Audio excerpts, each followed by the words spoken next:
Hai, Assalamualaikum. Yuk, like, komen, dan subscribe Zona Bahasa Indonesia ya. Share ke teman-teman kalian yang mau belajar bahasa Indonesia. Hari ini kita belajar menulis teks negosiasi Bahasa Indonesia kelas 10 semester genap. Konten pembelajaran hari ini ada 4 nih.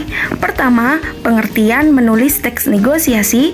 Kedua, jenis-jenis teks negosiasi. Ketiga, kebahasaan teks negosiasi. Dan keempat, struktur teks negosiasi yang terdiri dari orientasi, permintaan, penawaran, persetujuan, dan penutup. Apabila kurikulum yang diacu adalah kurikulum 2013, maka kompetensi dasarnya sebagai berikut. Apabila kurikulum yang diacu adalah kurikulum merdeka, tujuan pembelajarannya sebagai berikut. 1. Pengertian. Menulis teks negosiasi adalah tawar-menawar dengan proses berunding untuk mencapai kesepakatan bersama antara satu pihak dengan pihak lain melalui bahasa tulis. Jadi, apabila terdapat diskusi tawar-menawar untuk mencapai kesepakatan bersama melalui bahasa tulis, namanya menulis teks negosiasi. Selanjutnya, teks negosiasi memiliki jenis-jenis nih, berdasarkan 3 aspek. Pertama, berdasarkan bentuknya, berdasarkan situasinya, dan berdasarkan jumlah negosiator. Aspek berdasarkan bentuknya memiliki 3 jenis, lisan, tulis, dan lisan dan tulis, atau campuran. Jenis teks negosiasi lisan merupakan negosiasi yang dilakukan berupa dialog atau ujaran antara satu pihak dengan pihak lainnya.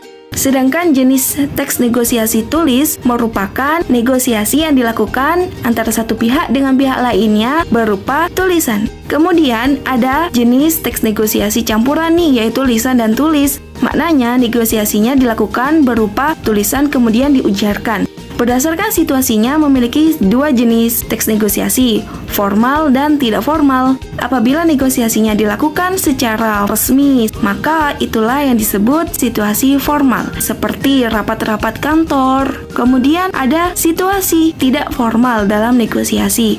Contohnya, negosiasi dilakukan ibu-ibu yang membeli jaket atau buah di pasar pada seorang pedagang.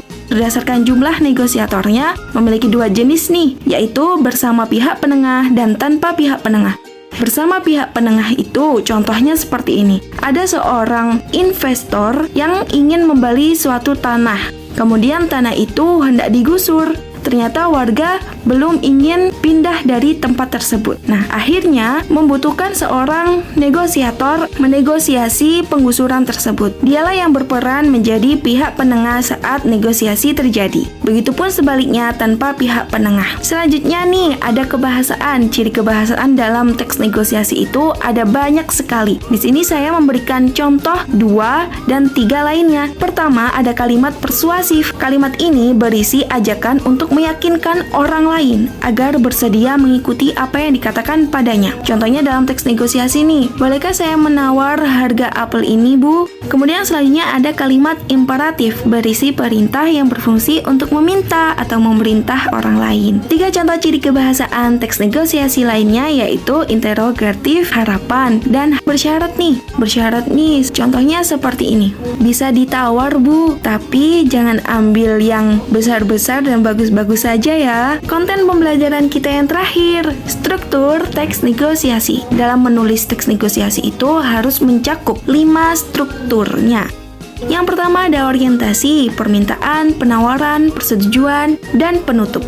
Orientasi ini adalah kalimat negosiasi yang berada di awal sebelum terjadinya permintaan penawaran dalam sebuah negosiasi. Biasanya berupa salam. Kedua, permintaan berupa kalimat minta dari seorang negosiator yang ingin menegosiasi barang atau jasa yang ingin dibeli pada pedagang atau pada rekan negosiasinya. Ketiga, penawaran. Penawaran adalah puncak dari sebuah negosiasi. Kedua pihak saling tawar-menawar untuk mendapatkan kesepakatan yang saling menguntungkan. Nah, baru ada persetujuan. Kalimat ini biasanya setelah menemui kesepakatan, maka kedua belah pihak saling setuju. Terakhir, ada kalimat penutup. Kalimat penutup ini biasanya berada di paling akhir jalannya diskusi antara negosiasi satu dengan negosiasi lainnya. Nah, supaya lebih mudah untuk dipahami, yuk silahkan simak contoh video negosiasi dan kupasan strukturnya berikut ini. Selamat siang, Bu. Selamat siang. Maaf, ada yang bisa saya bantu? Saya ingin beli jaket. Ada tidak jaket hitam yang bahan dasarnya dari kain katun? Ada, bagian sini teh. Silahkan pilih saja yang paling cocok. Kalau yang harga 700.000 ini apa boleh ditawar, Bu? Boleh teh. Memangnya mau ditawar berapa? 450.000 ya, Bu? Wah, maaf teh. Harga segitu belum boleh. Ini kualitas bagus loh, impor dari Perancis. Gimana kalau 680.000 teh? 530.000 gimana, Bu? Maaf teh, masih belum boleh. Ya sudah, ini penawaran terakhir. Hitung-hitung penglaris. 570.000 buat teteh. Ya sudah, Bu, saya sepakat. Saya bungkus dulu, pembayarannya di kasir ya, teh. Ini uangnya, Bu. Terima kasih. Saya permisi. Iya, terima kasih. Kembali, teh. Setelah menyimak contoh teks negosiasi tadi, silahkan mengisi dan menjawab kuis menulis teks negosiasi. Silahkan perhatikan petunjuk pengerjaannya ya. Terima kasih. Pertemuan berikutnya kita sama-sama belajar teks debat. Yuk, sampai ketemu.